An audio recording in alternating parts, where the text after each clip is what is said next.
Welcome to the fourth podcast for Ozball Villains. This edition we'll be going through the A-League game week 8 and 9. Quick little review of some of the games there, as well as fantasy and tipping as always for the upcoming, well, in the past week and the past 2 weeks actually, and the upcoming weeks. I'll then go through a little bit of the Malaysian Super League that just finished. A bit of a season recap, not too in-depth, but just a final table and some of the permutations there. And then we will finish off with the Asian Champions League and AFC Cup. So group stages have just finished. The draw is actually on tonight. I could have recorded this tomorrow, but I'm just doing it for today, and then maybe in the next edition we'll go through the draw. I think the AFC Cup draw is ready though, but the Champions League not yet. But just a group stage review there. Alright, let's get started.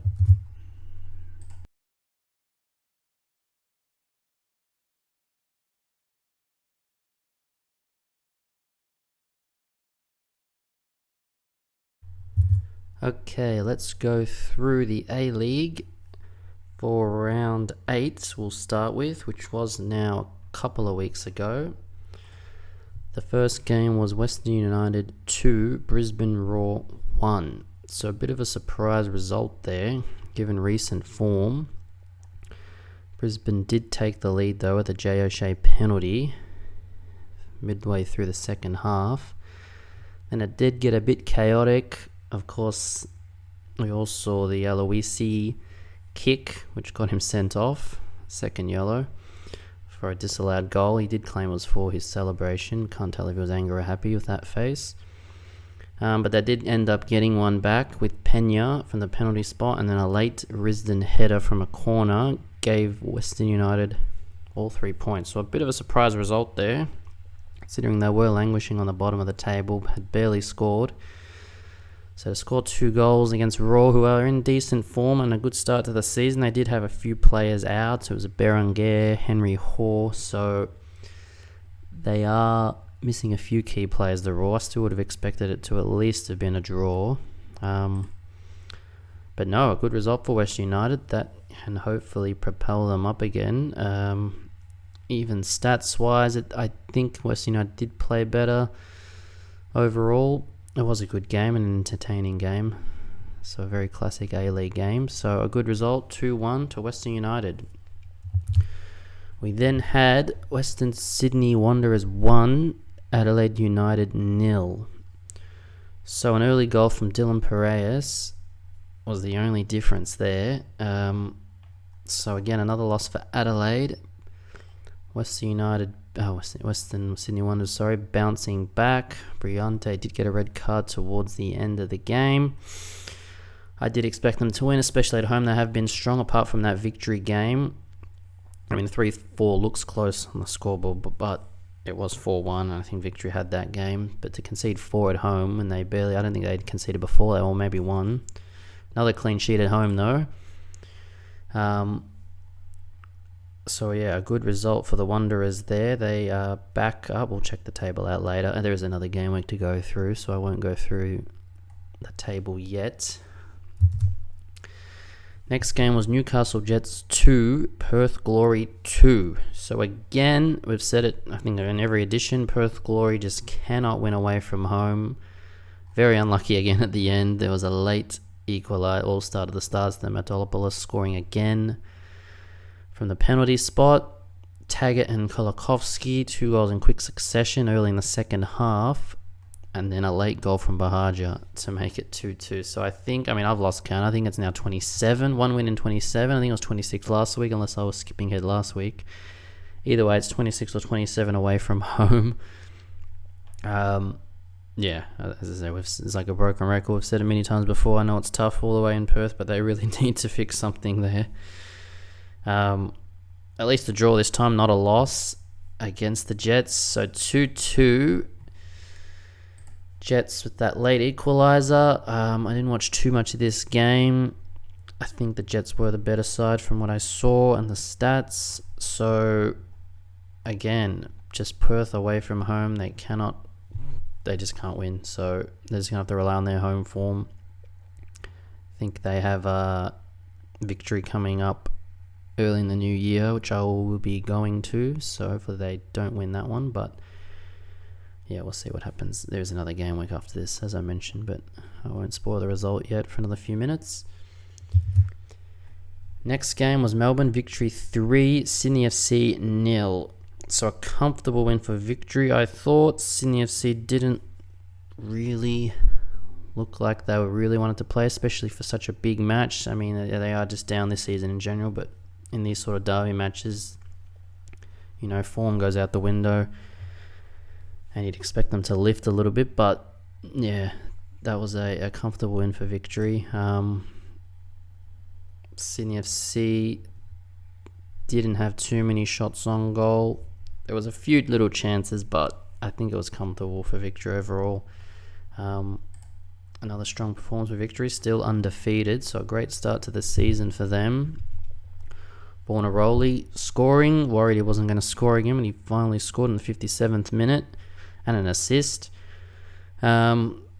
which did earn him, again, spoiler alert, a spot in the Asian Cup squad for the Australian national team. I won't go through that. I'll do that in my Asian Cup preview early next year. But he is in, and I think deservedly so. 3-0 to the Victory, undefeated.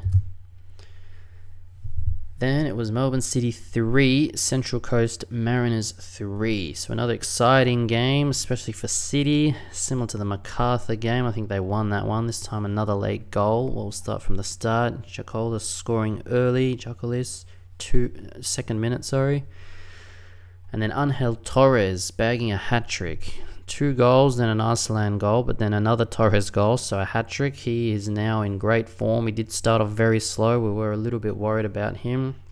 He's sometimes hit and miss with these foreigners, sometimes with the South Americans, but the Colombian has come up good. Bagging a hat-trick away from home against, well, I was going to say one of the better teams, but not this season. And then a late Lapane equaliser to make it 3-3. So another fantastic game in the A-League. Mariners, yes, getting back into form. Not a win, but still a good result. 3-3 away from home. And the final game for the round, I believe on a Monday night again, MacArthur FC 0, Wellington Phoenix 3. Fantastic result for the Phoenix, 3-0 away from home.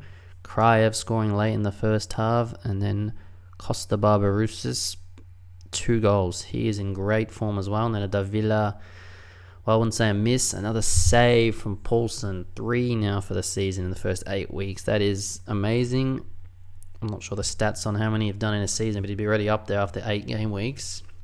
I mean, he can't decide how many penalties to receive, but he can decide how many to save, and he saved 3 now.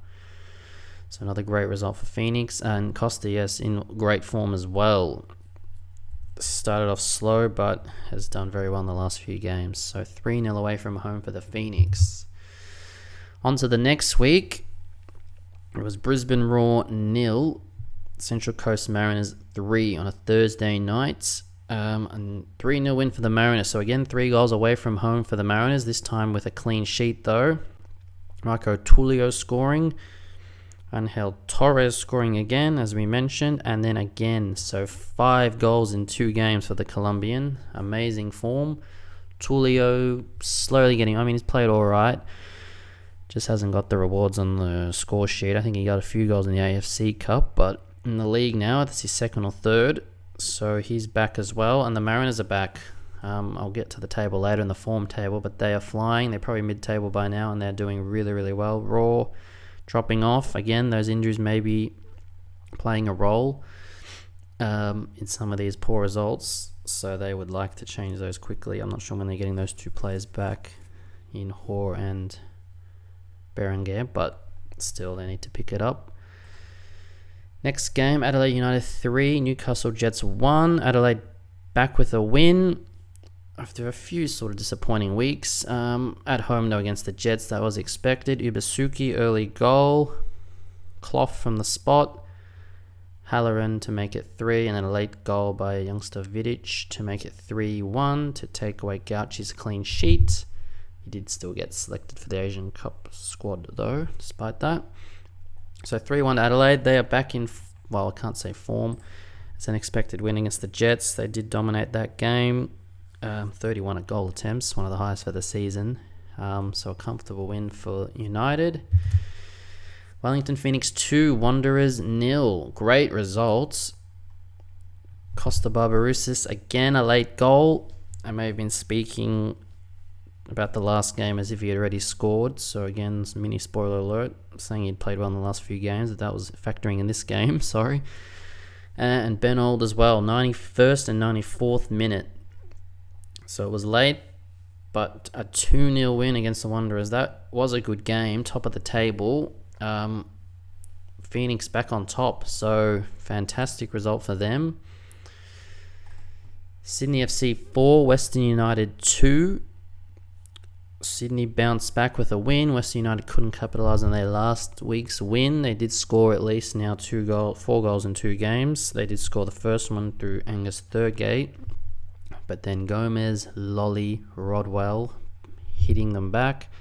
Grimaldi getting a late one to make it interesting, 3-2, and then Lolly finishing it off 4-2. Good start to Lolly this season, despite the poor form of Sydney. So they needed that win. Again, expected win at home to Western United. You never know though, especially with Western United winning last week. I thought they could have bounced back. Again, at least they scored. I can take some confidence away from that. 4-2 to Sydney FC. The Melbourne Derby, Melbourne City 0, Melbourne Victory 0. A bit of a lackluster affair. I was at this match. Yeah, wasn't the best of matches. Good atmosphere, sold out apparently, despite it being 6,000. That always happens in sporting events though. Still good to see a nearly full Amy Park. I haven't seen that in a while. Probably since the Women's World Cup, to be honest. Yeah, 0-0, disappointing game, as I said, for the sold-out crowd there. I would have liked to have seen at least a goal. Anyway, 0-0, probably a fair result and nothing too exciting to mention in that game. Perth 3, Macarthur FC 2. Perth getting a win at home. 2-0 down at half-time. Matt Miller and Germain scoring for Macarthur, and then Khalifi scoring. Ivanovic, and then a late winner for Williams. Great scenes in front of the Perth fans there for the late winner. They'll be very happy with that. As I said, considering their poor away form, they just need to be essentially winning every home game if they're going to be not winning their away games. That'll just put them mid-table by law of averages. Unless they can sneak an away win, but they can't win every single home game anyway. So, anyway, they've won that home game. They can only win the one in front of them. 3-2 against Macarthur. So, a great result. Macarthur now lost 2 on the trot.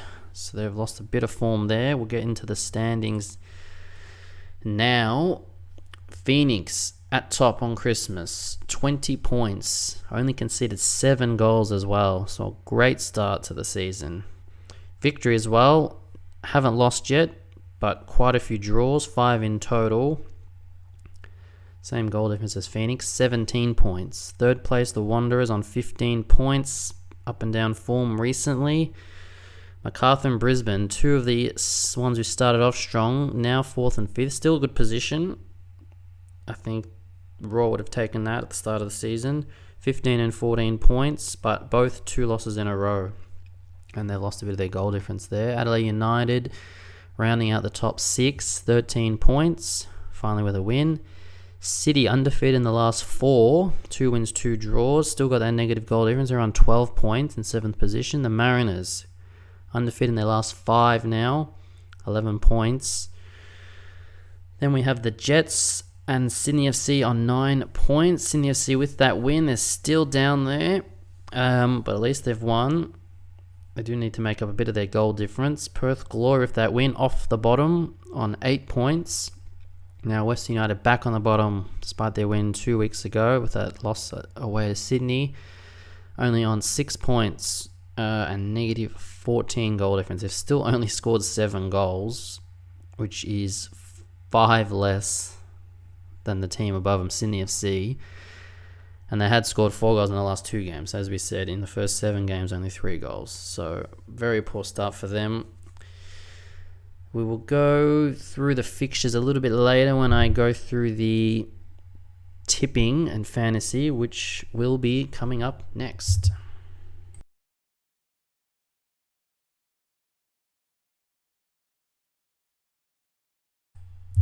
Okay, let's get into the fantasy. If you follow it, I got 122 points this week, which was a pretty good result. Top 8% for that week, apparently. Average score was 97. 10 out of 10 league wins. So that was 581st for that week. Overall, now I'm 550th out of just under 7,000 people. I did have a poor week last week. Only 99 points, which we can't see here. But bounced back with 122. So let's see who did the best. It was Paulson again, 13 points. I had him on the bench last week. I didn't do a fantasy review last week. There was no podcast. I put Hewitt Bell on. And Western United did win, but he didn't get the clean sheet and not many saves or points. And then Wellington clean sheet and penalty save, 26 points. Unbelievable. But he got 13 this week. Still happy with that. Right at just above his average.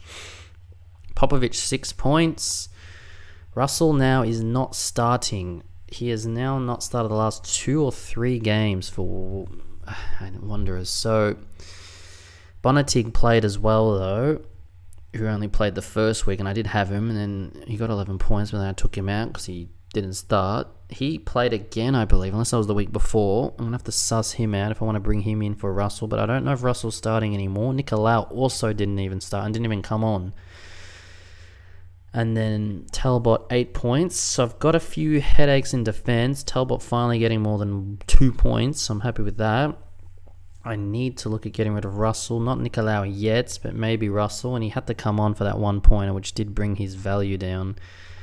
Nicolau didn't come on, which is bad that he couldn't get any points and bad that he doesn't come on at all, but at least it saves his price for another week.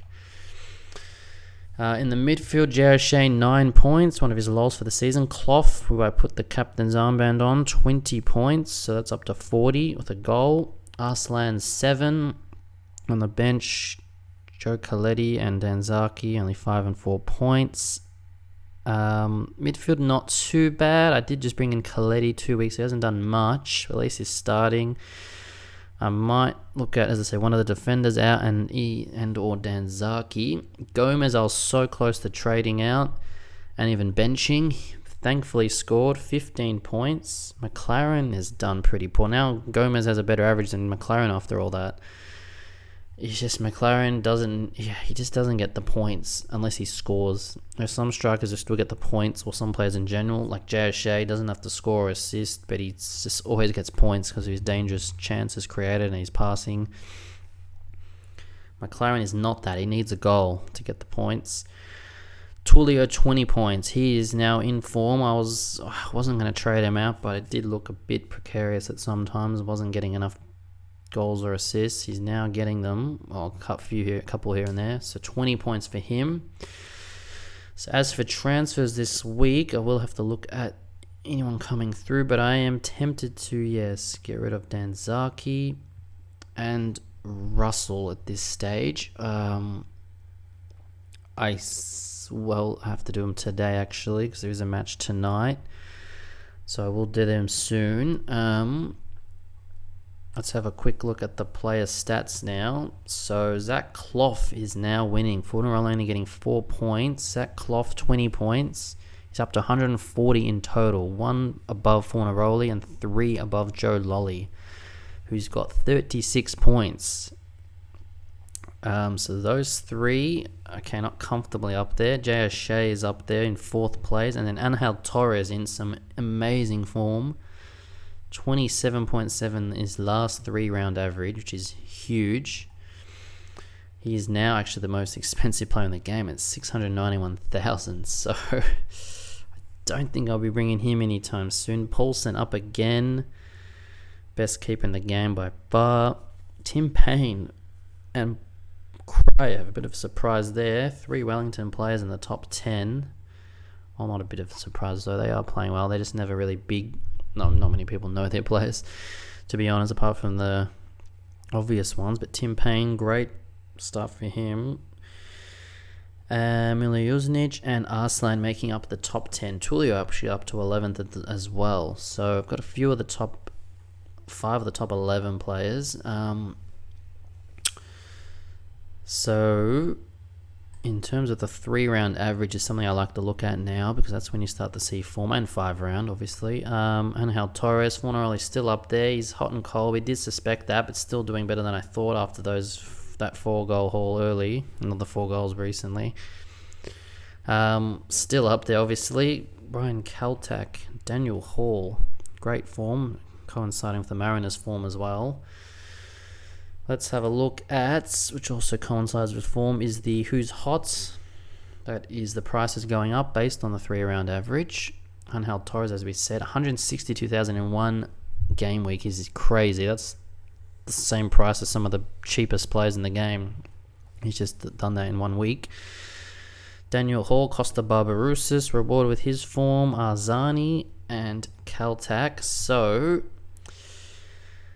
let me just do the gone cold first, and then we'll just see who we would like to bring in. Oh, this is Davila. So he started off slow, I think. 3 bad weeks, and then 3 good weeks, and then now a couple of bad ones. The penalty miss does not help.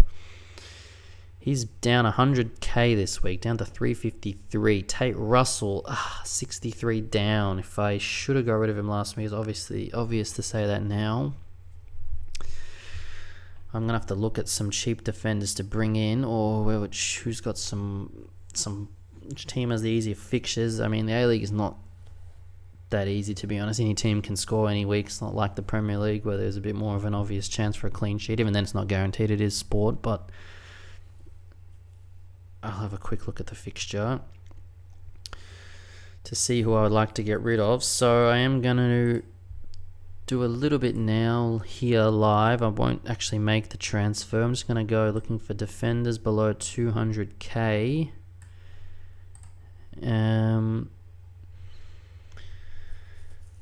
Not too many options. These prices, obviously. This defender I'm trying to bring in would start. There's Bonatig, as I was saying. So he got 5 points and 11. Here's a good one. Thankfully, with the rolling lockout, I can just do a straight swap for Russell for Bonatig if he's on, obviously. So I do need to wait for the lineups for that. Let's just go back to the team now, but we'll see. I'll just have a quick look at the fixture. They are playing the last game this week, which is a Monday, New Year's Day, so that will work, obviously, but the catch is that if while both are out, I wouldn't be able to get rid of Russell. I mean, unless they get another Wanderers defender or a MacArthur defender, so all the other players will be locked, so I don't want to wait too long to make that. If it was the first game, I would have waited, obviously. So that does not help me at all. So who else have we got? Actually, who's got the most points? As there was Bonatig, Ansel. I've got Popovic already. I don't really want to double up on Adelaide defence. Nicolau hasn't played. Warland's only played 2 games for Perth. Mark Beavers. I don't really want a Perth defender. I don't think they keep enough clean sheets, especially knowing when they're playing away, they're just going to concede.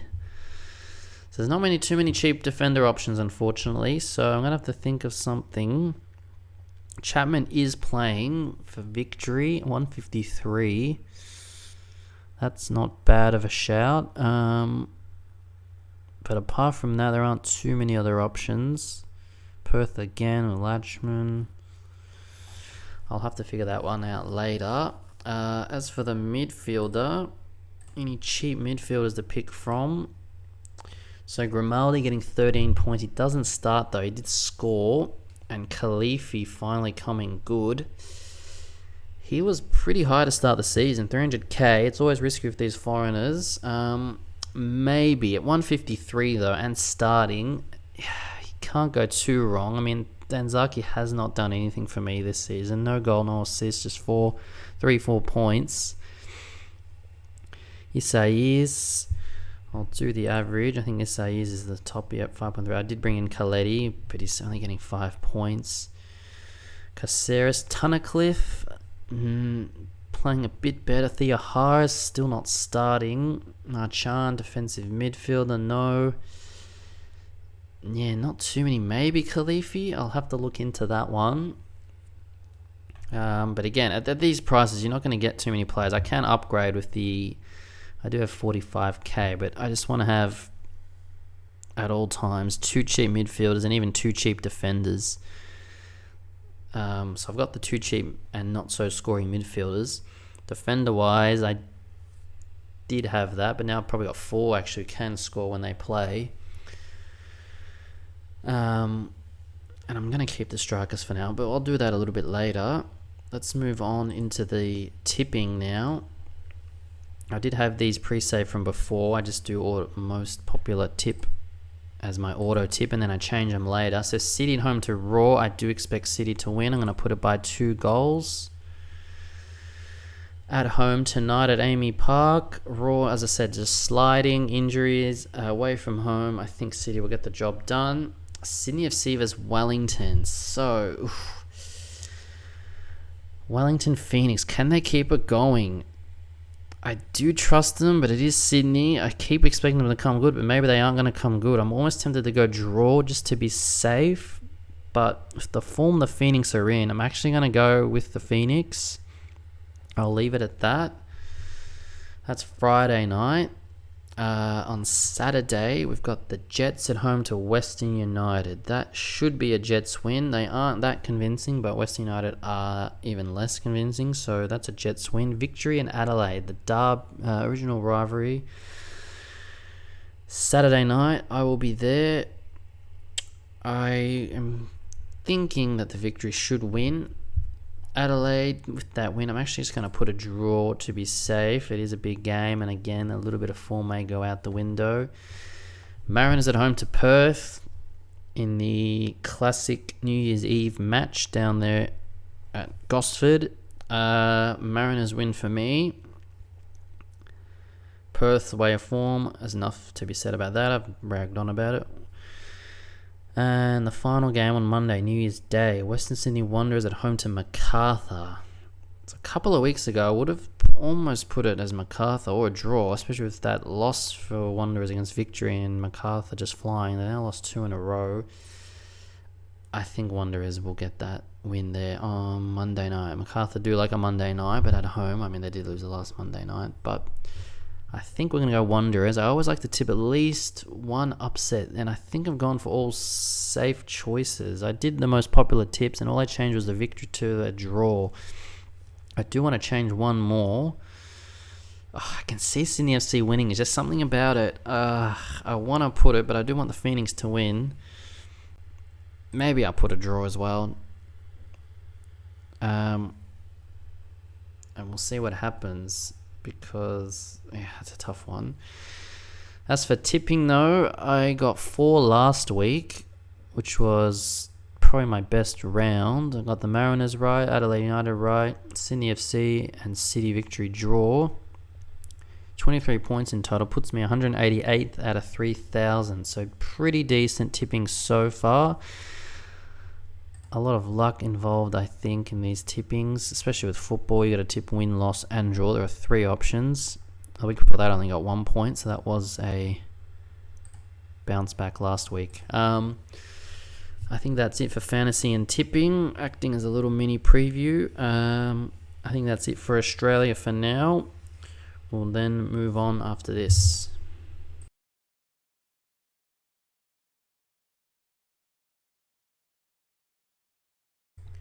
Okay, let's talk about the Malaysian Super League, which just finished a couple of weeks ago. Johor DT, the champions, have won 25 out of their 26 games. Only 1 draw to win the league by 15 points. Undefeated, 1 draw, 100 goals scored in 26 matches. That's nearly 4 a game. And only conceding 7.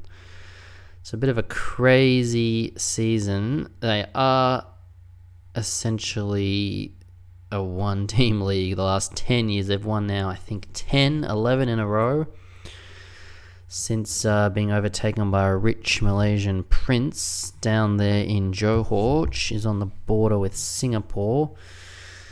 So a bit of a one-sided league, as you can see, if you are watching the visual version or just listening to what I just said. Dominant season. Champions again, 10th, 11th in a row. One draw came at home, and I think it was 2-2 or 3-3. I'm just going to get the result up, and there was a late goal to ruin that chance of an undefeated season, well, a total win season, sorry. Golden Invincible. It was against Kedah, away from home, at Kedah, 3-3. That game there. A 90th minute equaliser by Kedah to ruin it. Now, that was not near the end of the season. That was sort of third quarter of the season. And I'm pretty sure they had the title wrapped up probably before the even season begun, like next seasons too. The only thing ruining it. So crazy season by them. Again, expected. So a bit, I wouldn't say disappointing. I know it's a rich owner. That's football these days, but you do want a bit of competition. Anyway, it is what it is for Malaysia. And the bottom side now, there is no relegation. They have just reformed their sort of league structure, their second tier. I'll go into the second tier quickly later, or very soon actually. So no relegation, despite the bottom team probably deserving it. Kelantan, only 8 points for the whole season, 2 wins, 2 draws, 29 goals scored. That's normal compared to some other teams, but conceding 121 goals. That's nearly double any other team after that. So again, a one-sided team at the top and at the bottom. I did think they were relegated at one point from what I read, but it doesn't look like there is. And then second bottom was meant to have a playoff with the second team of the second division, but looks like it hasn't gone ahead. That's Kuching City. So both are saved for now. I'm not sure when they're doing the promotion relegation. So let's have a quick look at some of the stats. So we already saw the standings at the table. Top goal scorers. Despite scoring 100 goals, the top scorer was from the second place team Selangor. Aaron Del Valle, 23 goals. So I'd go to the Asian Champions League spots. Top spot, Johor obviously going to Asian Champions League Elite group stage, and Selangor going into the AFC Champions League 2 group stage. So they may face Sydney FC there from Australia. That's for the 2024-25 season, still a while away for that. So congratulations to those two, Selangor as well. Back to those stats. So Johor's players, 21, 19, 12 goals. They're top 3 scorers, so spread out between those 3. Kuching City, 13 goals for Abu Kamara. That's a pretty good result for the second bottom team, and only scoring 24 goals. He scored 13 out of 24. So good result for him. Assists, 11 to Arif Aiman Hanapi for Johor.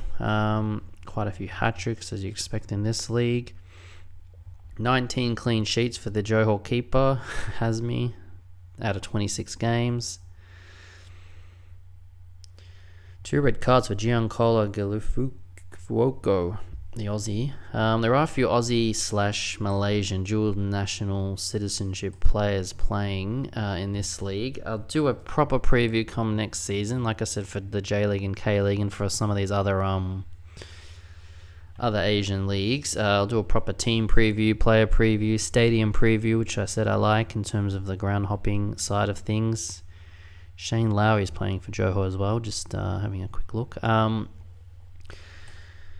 We'll do that, as I said, as a preview. That'll lead into now the attendances. So Johor averaged 17,500 in a 40,000 seater. That's only 44% capacity. Malaysian fans, they're all right. Attendance-wise, not so high. The games are very late due to the heat. They start at like 9 p.m. some of them. They do have a decent active fan bases for some of those teams out and behind the goal, which I do like. It's not always about, as I said, the attendances is a raw number. And I do like them in smaller stadiums. I'll do a stadium preview, as I said, next season. A lot of them are the sort of oval, rectangular football pitch on an oval athletics track around it. So not my favourite type of stadium. But yeah, crowds aren't too bad, akin to the A-League in some senses. The top team 17, Johor is beating our league. Next best 10,000 for Sabah.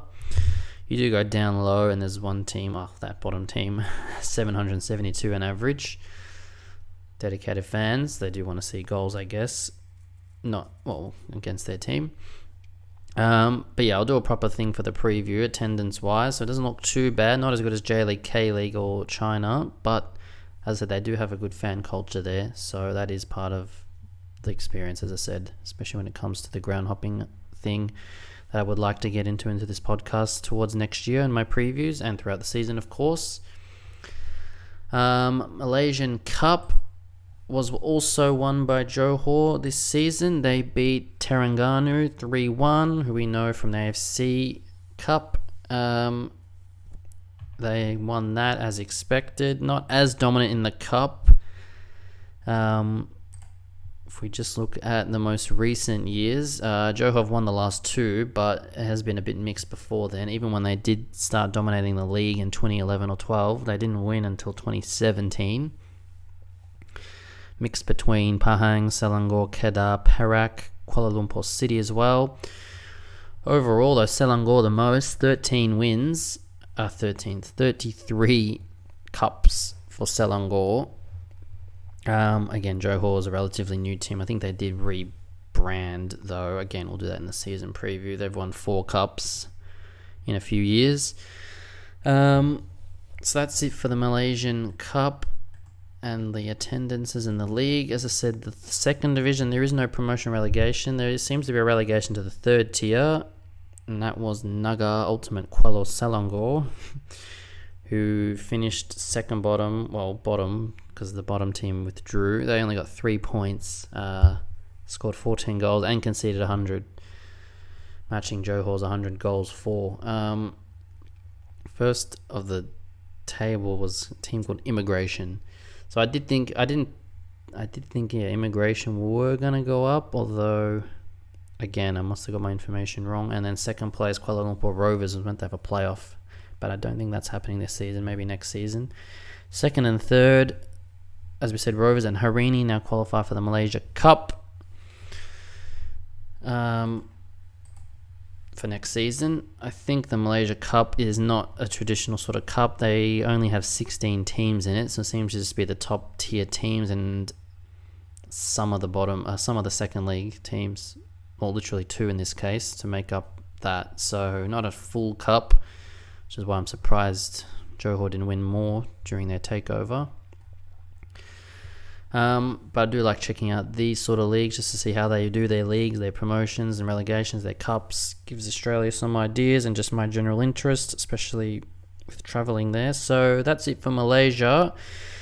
Not an exciting season, but we'll see next season. As I said, I'll be a bit more into it. I'll do a proper preview to hopefully get everyone more involved and excited for it. Not just Malaysia, all maybe like 10 of the Asian countries, as I mentioned: Japan, Korea, Thailand, Singapore, Malaysia, Vietnam, maybe Philippines, see how that goes, China, Hong Kong. Mainly the ones that are going to be playing in the AFC Champions League Elite and the Champions League 2, especially when Australian opposition play and or go there. It is good to know the opposition and the leagues. It makes it a bit more exciting. I think before, when I didn't follow it, you just see a random Asian team playing against your team and you didn't really know what to expect, or wasn't as exciting. Maybe that's why it's not that big here. Like in Europe, if you start knowing the other teams' leagues and just following it, if you follow the Premier League and then you also follow, say, the Bundesliga, it's a bit more exciting when you're not even your team, just an English team plays a German team, because now you know about that German team, their history, you follow the league, the players. It makes it a bit more exciting Not saying the Asian will ever be as big as the Europe one, but at least just for us here, can get into it a bit more if we follow those leagues. I will be at least, and especially on this podcast, which we'll be doing Australian Asian football. So that's it for Malaysia. We will do, speaking of the Champions League, that will be coming up next.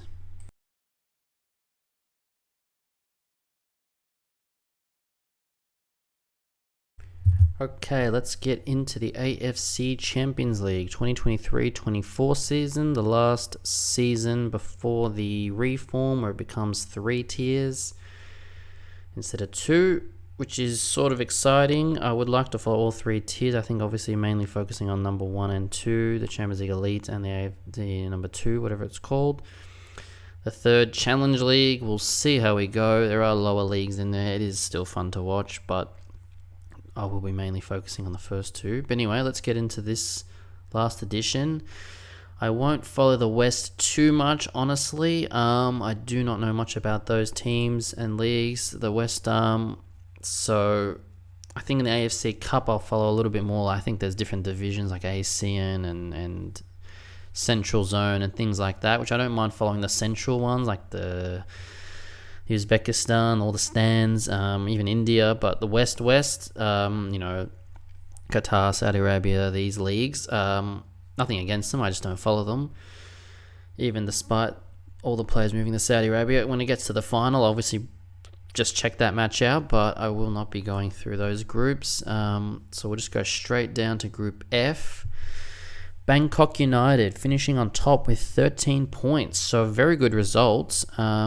For the Thai team, as we know in the Champions League, usually it's dominated in the East by Japan, Korea, and China. Not as much China these days. Thailand is up there, don't get me wrong, especially by the coefficients, which we'll go into later. They maybe 4th even, overtaking Australia. Well, they are 4th by coefficient, overtaking Australia. And then Malaysia's up there. I'll check that out soon. But still, to be above Jeonbuk is a great result. Jeonbuk did need that. I believe they didn't make it in the K-League for the Champions League, so they do need to win this whole thing overall to make it next season. But they did make it, 12 points. Lion City Sailors of Singapore, 6 points, and Kichi in Hong Kong, 4 points. So expect a result. I would have expected maybe Jeonbuk to be on top, but they haven't had a great season in the K-League either. Next, Group G, Yokohama F Marinos, Muscat getting them in just 12 points, 3-way tie. Marinos, Shandong Taishan, and Incheon all on 12 points, all beating the poor Filipina team, Kaya. They conceded 21 goals, all losses. It did come down to tiebreaker of goal difference between the head-to-head matches. Yokohama F Marinos +1, Shandong 0, and Incheon -1 in their head-to-head matches. So Incheon just missing out. Very unlucky for them. That was a tough group. The classic Japan, China, Korea group, and then with a 4th team in there, as expected, and 12, 12, 12, and 0. Crazy results there. Group H, Kofu, top of the table. 2nd-tier Japanese side. They got in by winning the Cup in Japan, the Emperor's Cup, but proving they deserve to get in there. 11 points, and that's a tough group. Some say City had the easiest group, so for City it was an easy group. Zhejiang of China and Buriram of Thailand. So it wasn't a Korean team, so you could say an easier group, and a 2nd-tier Japanese side. So on the surface, it did look like a sort of a weaker group. Tough group for Kofu for a 2nd-tier Japanese side. It is Japan, but still, they get in by on 11 points. City 9 points. Zhejiang 7, Buriram 6, to be said. City missing out on the 2nd place. I'll go down to that later. Just missing out by 1 point due to that draw at home to Zhejiang on the final match day. That late goal by Zhejiang down in Carlton, Icon Park, Princess Park. Disappointing now, as said before, as we'll say again, only 1 loss. I think it was in the last two campaigns, 12 matches, still haven't made it out despite that. So you could say unlucky, but they do have themselves to blame. They didn't hold on for that result. Be hard to get another chance later, especially with the reform. So, and especially with Australia's coefficient. So, not a good result. Group I, Kawasaki Frontale, 16 points, dominated, didn't lose. Only one draw with Ulsan, who did make it, 10 points just against the aforementioned City. Johor, as we mentioned previously in the Malaysian segment, 9 points. So everyone beat the Thai team, Pathum United. They got 0 points. But Johor just missing out by 1 point there. So a bit unlucky for them. Again, they do dominate the Malaysia League, but maybe that makes it a bit difficult when they come to Asia. Sort of like an Australia and Oceania, if they're just dominating the league and no challenge till they get to Asia.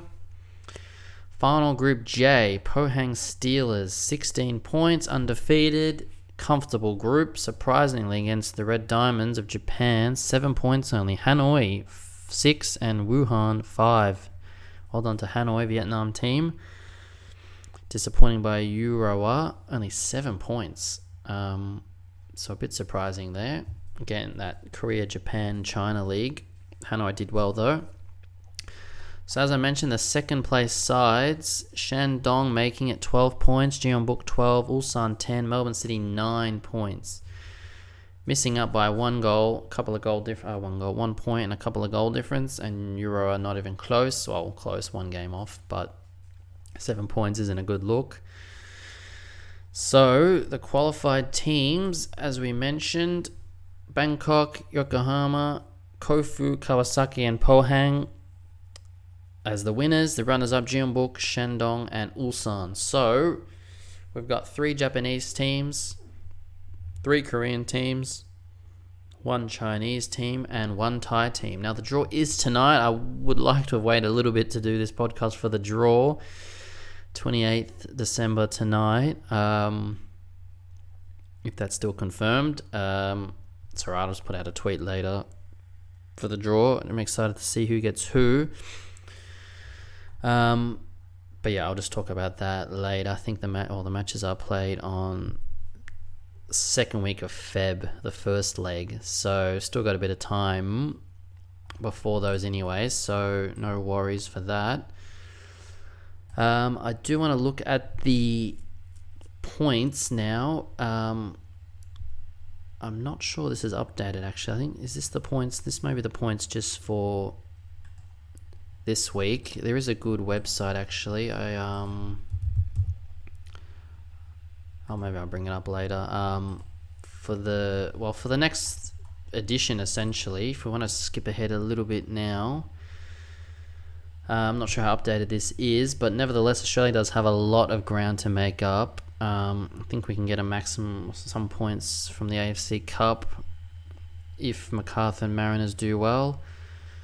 We'll check that out later. But Japan on top as always, Korea in second, 88 points, Japan 91 points, China 57, Thailand 49. So we're on 33. We've got a lot of catching up to do. We're similar to Malaysia. I think we were just a bit below them actually, but to get above Thailand, we'll get that extra playoff spot. Not a direct spot yet, that's miles away. It's going to take, honestly, depending on our performances of course, but it's going to take a good few years at the very least to even catch Thailand, and then even a couple more years after that get China. I'm not sure what our highest has ever been, but Japan, Korea, I don't think we're ever going to get for a long time. We'd try and aim for third as a realistic thing in the next 5 years. Chinese league is slipping down. It might be coming up again. They were stronger 5-10 years ago. COVID did bring them down, and they're literally economic crash for some of their teams. We'll worry about that later, though. As I said, for now, we'll get into the AFC Cup soon, because that does involve a few more Aussie teams. And I will come up with a more updated points. Anyway, that's not something to worry about. We can't change that for now. It still is exciting to watch. At least we're in it. As I said, that COVID years did ruin us because we didn't play. So nothing we can do about that. I think it does look bad looking back, but hopefully in 5 years we won't have to worry about that. Let's get into the AFC Cup next.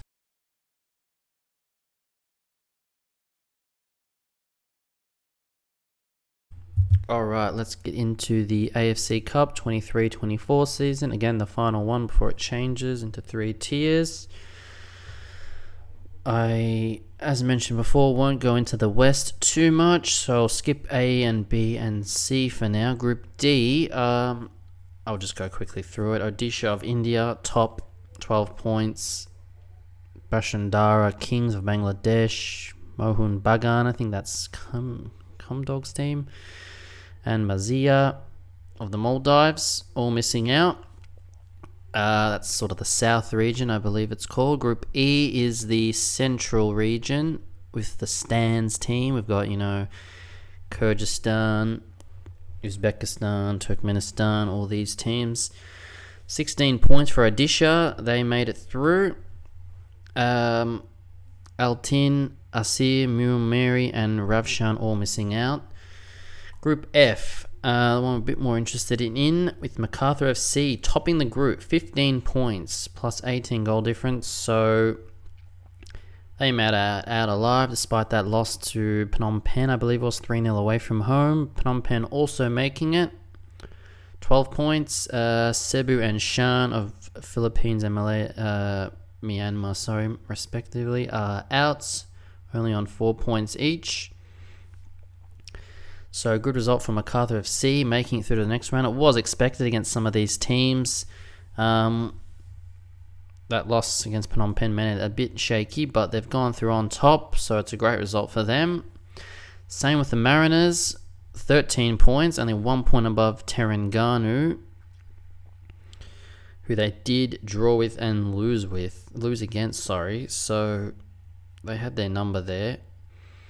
But nevertheless, they are in 1 point above Terengganu. Bali United 7 points, and Stallion Laguna, Philippines, bottom 1 point only. So that came against Terengganu though, surprisingly. So had they got a result there, they may have jumped the Mariners. So the Mariners and MacArthur FC both through. Good results for them.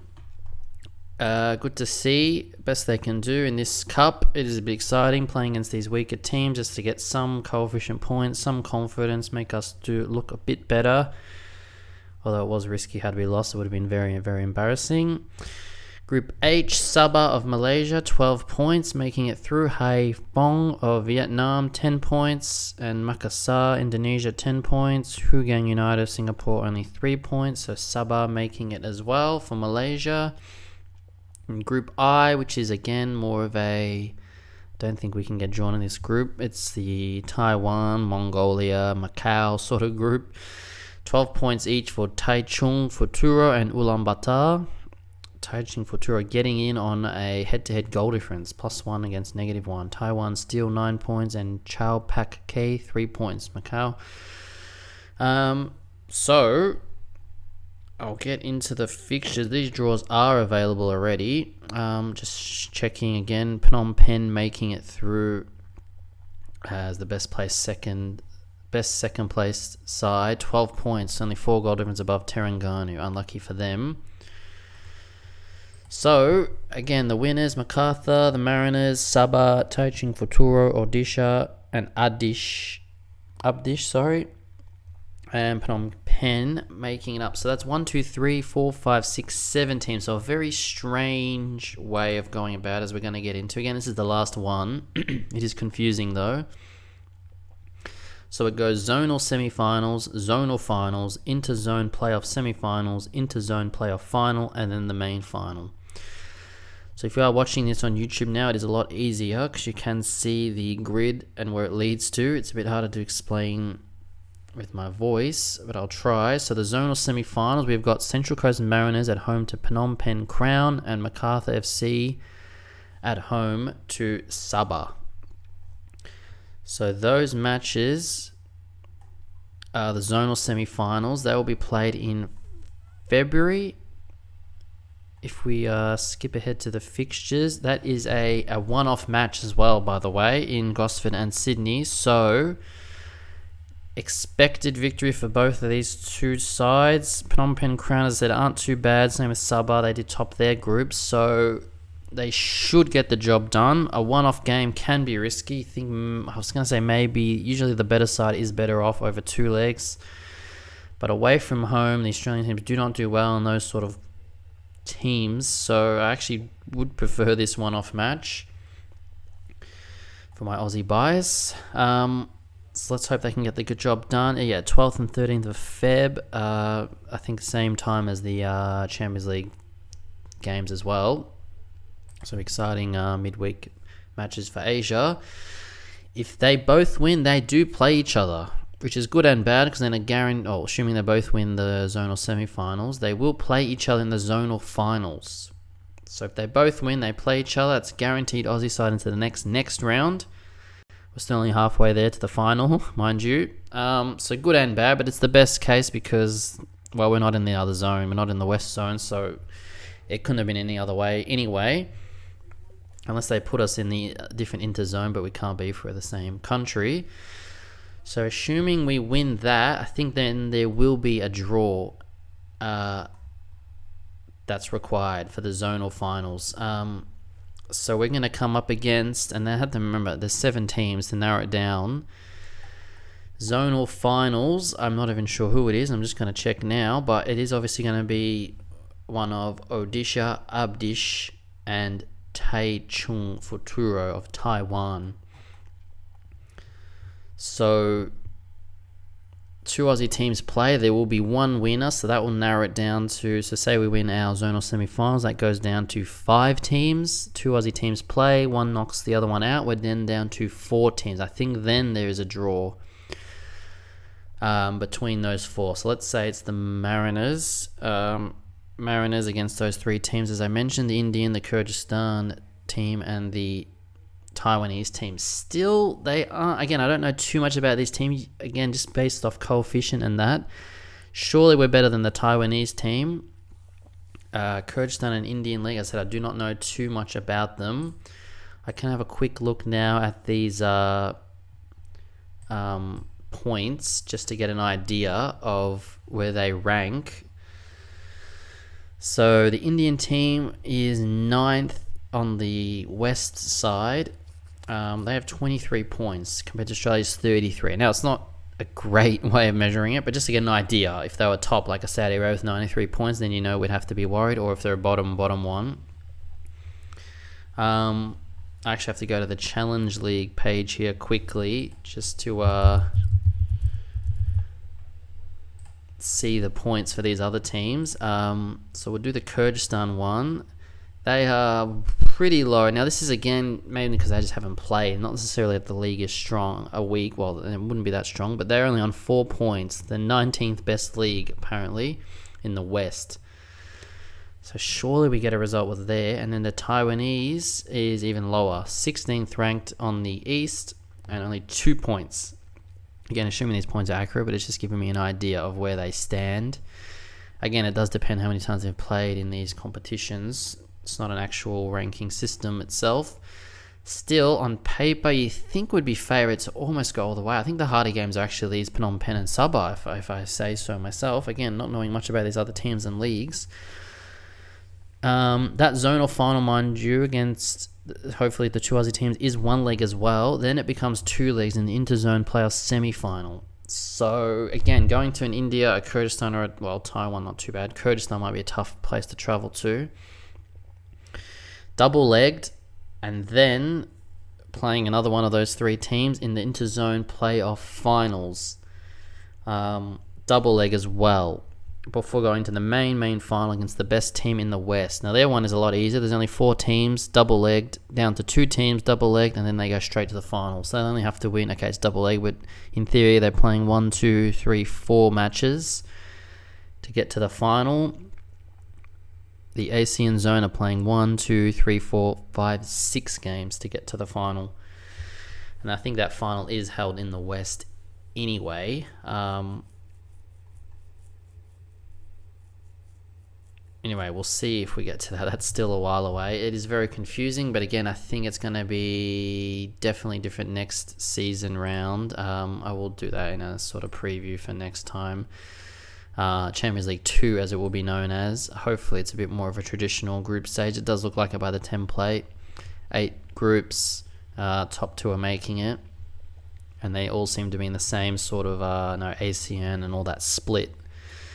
So teams from Japan, Korea, China, Thailand, Australia, Malaysia, Vietnam, Hong Kong, Philippines, Singapore, North Korea, and Indonesia will be in it. It does already have a few teams, as I mentioned, Selangor and Sydney FC.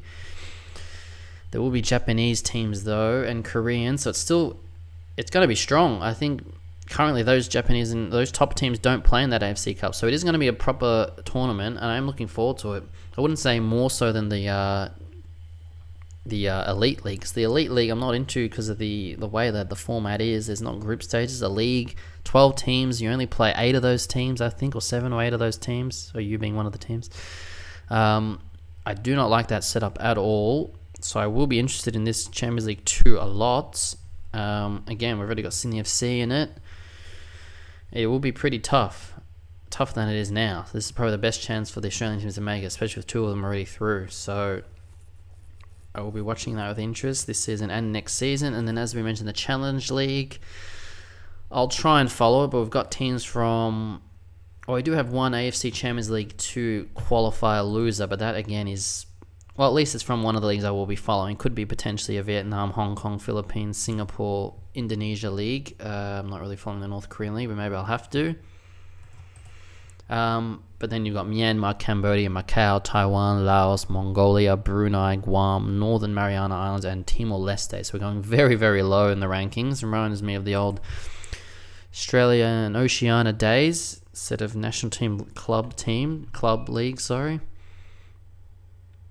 Anyway, there are some teams that are already qualified, and maybe just for the names alone, it would be fun to watch, with Young Elephants and a team called Wings and 11 Tiger. So anyway, we'll get to that when we have to. As I said, I don't think there's any Aussie teams that can potentially even play in it anyway, because we have to, as I said, it's only the qualifying round loser, which we don't have a team in anyway. So still watch it, as I am interested in the Asian football anyway. That's it for the AFC Cup and the podcast in general. And next one will be next year. I'm going to Melbourne Victory in Perth, so that'll be fun. I'll have some updates for that. I'll do an Asian Cup preview as well for the tournament. And then a bit after that, just following the Asian Cup for that month. And then we'll get back into the Champions League and AFC Cup matches for Feb. As I said, a bit of a preview. And all throughout, still doing A-League and fantasy and tipping. And I don't think there'll be any other Asian leagues finishing up anytime soon. I do have a calendar, which I'm working on, just to see when they are playing, when leagues start and finish. But most of them have finished or are just midway through. But anyway, we'll see what happens next time, and we'll see you next year.